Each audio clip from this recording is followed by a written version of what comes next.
अपनी पहली ही फिल्म से लोगों के दिल और दिमाग पर ऐसी छाप छोड़ना कि वो आपको उम्र भर उसी कैरेक्टर से जोड़कर देखें, तो हम आपको बता दें ऐसा बहुत मुश्किल होता है। बॉलीवुड में अपनी पहचान बनाने के लिए सालों लग जाते हैं। कई बार तो इसके बाद भी पहचान नहीं मिल पाती। वैसे कुछ लोगों को किस्मत का साथ मिल जाता है। ऐसी ही एक एक्ट्रेस हैं जया बच्चन जी। पहली ही फिल्म से दर्शकों के दिलों पर अपनी धाक जमाने में वो कामयाब रही। जया आज एक जानी मानी एक्ट्रेस है और पॉलिटिशियन भी। लेकिन क्या आपको पता है कि वो एक बेहतरीन राइटर भी हैं? जी हाँ, आज इस बेहतरीन एक्ट्रेस का हैप्पी वाला बर्थडे है।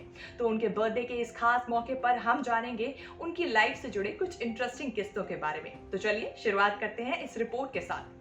नमस्कार, मैं हूं कीर्ति राजौरा और आप देख रहे हैं न्यूज तक। 9 अप्रैल 1947 को जन्मी जया आज एक जानी मानी एक्ट्रेस हैं। जया का जन्म मध्य प्रदेश के जबलपुर में हुआ था, जो कि देश की आजादी से पहले सेंट्रल प्रोविंस एंड बेरर राज्य में आता था।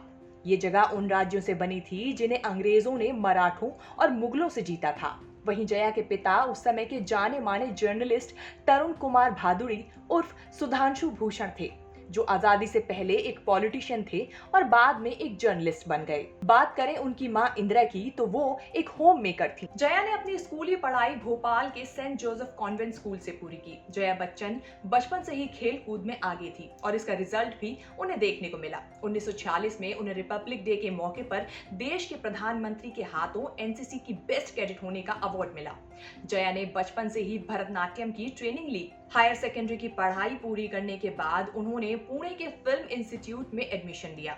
लेकिन उन्होंने एक्टिंग की पढ़ाई करने से पहले ही अपने हुनर से फिल्मी दुनिया को रूबरू करा दिया था। जी हाँ, दरअसल सिर्फ 15 साल की उम्र में ही उन्होंने सत्यजीत रे की फिल्म महानगर में काम किया था और रे के साथ काम करना उनके लिए काफी फायदेमंद भी साबित हुआ। पुणे फिल्म इंस्टीट्यूट ही वो जगह है जहां जया बच्चन अपने जीवन साथी यानी कि बिग बी से पहली बार मिली थी। यहां से अपनी पढ़ाई में उन्हें गोल्ड मेडल मिला और इसी के बाद साल 1971 में उन्हें ऋषिकेश मुखर्जी की फिल्म गुड्डी में लीड रोल निभाने का मौका भी मिला। उनकी लाइफ में बहुत कुछ ऐसा है जो शायद आपने कभी भी नहीं सुना होगा। जया बच्चन ने एक इंटरव्यू में बताया कि अमिताभ बच्चन को उनके पतले और लंबे होने की वजह से कई तरह के ताने सुनने पड़ते थे।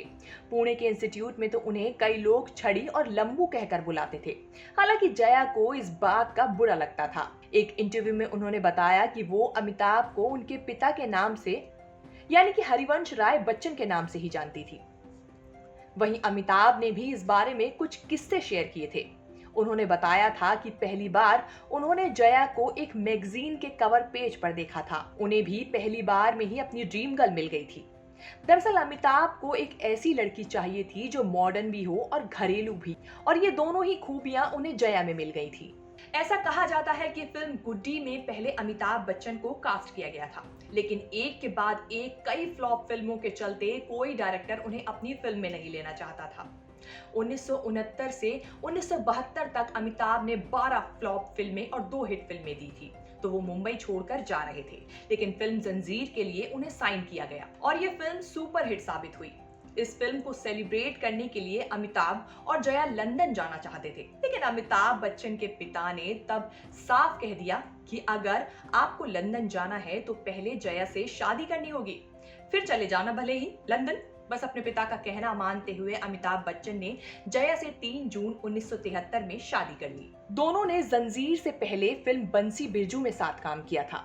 फिर जंजीर, अभिमान, चुपके चुपके, मिली, शोले और कभी खुशी कभी गम जैसी फिल्मों में उन्होंने अपनी जोड़ी का कमाल दिखाया और उनका ये प्यार और भी ज्यादा निखर कर सामने आया। इस जोड़ी को ऑल टाइम फेवरेट बता दिया गया था।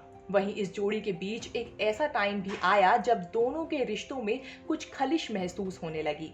साल 1976 में फिल्म दो अनजाने की शूटिंग के दौरान अमिताभ और रेखा का अफेयर सुर्खियां बन गया था। ये खबर आग की तरह फैल गई। जब ऋषि कपूर और नीतू की शादी में रेखा मांग में सिंदूर लगाकर आई थी तो ये खबर और भी ज्यादा फैली। हालांकि इसके बावजूद भी जया और अमिताभ के रिश्तों के बीच दूरी नहीं आई थी।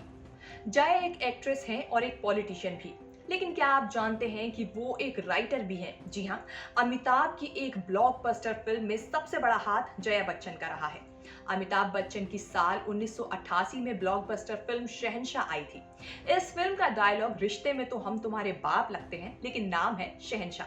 आपको पता है ये डायलॉग कितना हिट हुआ था, लेकिन आप ये नहीं जानते होंगे कि इस फिल्म की पूरी स्क्रिप्ट जया बच्चन ने लिखी थी।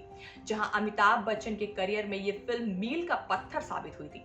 वही बात करें उनके अवार्ड्स के बारे में तो साल 1972 में उपहार फिल्म के लिए जया बच्चन को फिल्म फेयर स्पेशल अवार्ड मिला था, जो कि इनका पहला फिल्म फेयर अवार्ड था। उसके बाद साल 1984 में फिल्म अभिमान और साल 1985 में कोरा कागज के लिए उन्हें बेहतरीन एक्टिंग के लिए फिल्म फेयर की बेस्ट एक्ट्रेस के अवार्ड से नवाजा गया। साल 1992 में भारत सरकार ने उन्हें भारत के चौथे सर्वश्रेष्ठ नागरिक अवार्ड पद्मश्री से नवाजा। बता दें कि यह अवार्ड उन्हीं लोगों को दिया जाता है जिन्होंने अपनी फील्ड में एक अच्छा मुकाम हासिल किया हो। वहीं फिल्म फिजा के लिए इनको साल 2001 में, कभी खुशी कभी गम के लिए 2002 में और साल 2004 में कल हो ना हो मूवी के लिए अपने बेस्ट सपोर्टिंग रोल के लिए फिल्म फेयर अवार्ड से नवाजा गया। इसके अलावा जया ने साल 2017 में सर्वश्रेष्ठ संसदीय अवार्ड जीता।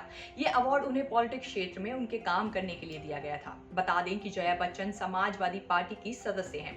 साल 2004 में जया बच्चन को राज्यसभा के मेंबर के तौर पर सिलेक्ट किया गया था। उस समय जया बच्चन उत्तर प्रदेश के फिल्म डेवलपमेंट काउंसिल के अध्यक्ष के तौर पर अपनी सर्विस दे रही थी।